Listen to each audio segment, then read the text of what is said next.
আউযু বিল্লাহি মিনাশ শাইতানির রাজিম। বিসমিল্লাহির রহমানির রহিম। আসসালামু আলাইকুম ওয়া রাহমাতুল্লাহি ওয়া বারাকাতুহু।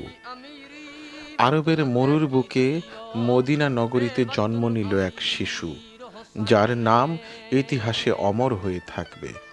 ক্ষমতার জন্য নয়, সম্পদের জন্য নয়, বরং ত্যাগ, সত্য এবং সাহসের জন্য।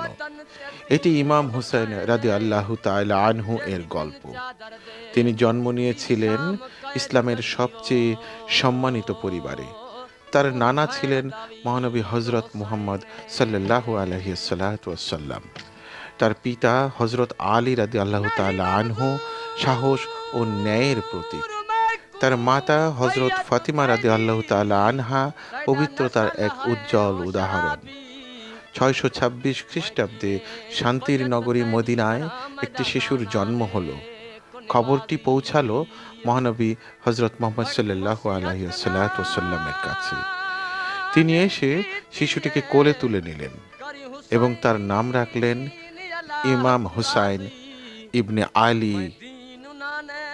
শুরু থেকেই ছিল এক বিশেষ সম্পর্ক।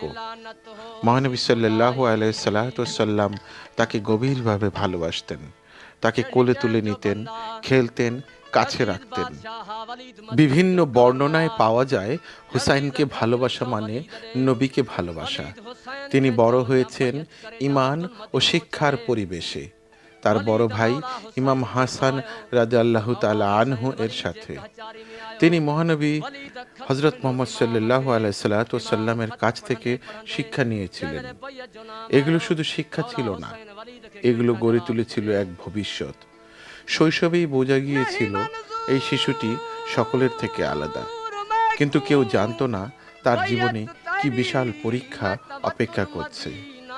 পরবর্তী পর্বে আমরা দেখব নবীর সান্নিধ্যে তার শৈশব। ধন্যবাদ।